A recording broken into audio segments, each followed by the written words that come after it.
We're going to be going through the dive rope today. Just managed to replace all the dive ropes and all the units. Now they're all exactly the same. We have 150 feet on every dive rope, and the new marking system has been put in place. SOPs have been updated. The marking system is quite simple. It starts from the loop we have here. This is a loop that the diver puts his arm through. We connect to the diver using the quick release. Always put the quick release slap down, so if the diver does need to detach, it's easier to pull down and quick release out. So we always place it that way up. The diver would usually have his arm through. This is a 9-inch loop, which should be big enough for most people, and it's been pre-done on every rope. So now there should be no tying of knots in any dive rope. So anybody out there that still believes we have to do knots in the dive rope, we don't do that anymore. The reason for that is every 10 feet we have a mark.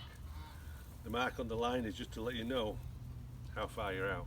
So when the diver swims out and goes down onto the vehicle that's in the water or whatever we're searching for, then initially we can look down and start at a particular point. So as you keep on going, you find out there's another 20 feet, 2 black marks. And as you go down the line, we'll get to 50 feet. On the 50-foot mark, there's a red line. So for every 50 feet, we have a red line.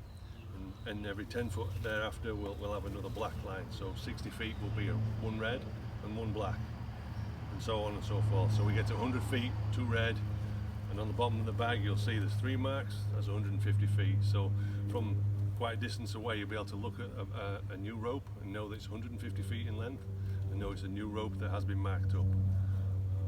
On the side of every bag you've got the line tending information on here. If you do forget what the marks on the bag or the marks on the rope are for, it has an explanation at the bottom here.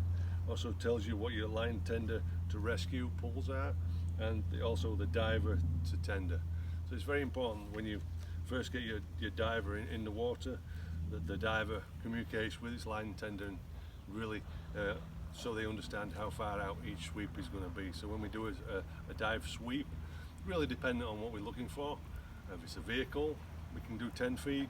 If it's a body we're looking for, we do a bit less. If we've got good visibility, you can do a little bit more. But really that's down to your diver communicating with your line tender and letting them know exactly how much line they want each time they turn around and do a sweep on their search.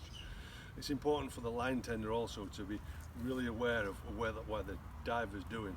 So when they turn the diver, keep hold of the line and let it slowly out to the next mark, keeping some sort of tension on the line, because the diver only knows where he is because of this line. Otherwise he gets turned around and they go in circles, and sometimes if you've got no visibility down there, they've got no reference point other than your line tending line. So keep some sort of tension on even when you're letting him out, and then when you get to the point where you're predetermined that's where you're going to let him to, take hold of it and then do the next sweep. Take a look at your line. Okay, I'm nearly at 40 feet, great. So if you find something, he'll give you the 3 pulls. He's found what he's looking for, and you know you're roughly about 40 feet out. And then you just take a direction from a tree or something beyond the horizon. You'll see the direction. Now you know it's 40 foot out on a particular direction where you're standing from. So mark where you're standing, and now you can always go back exactly and find the item that you were looking for. Should you have to go back, say there's a vehicle with 2 people in it, then go straight back, drop down on the vehicle, and find it straight away. So that's the long and short of the dive rope. Hopefully this will help you and bring some understanding.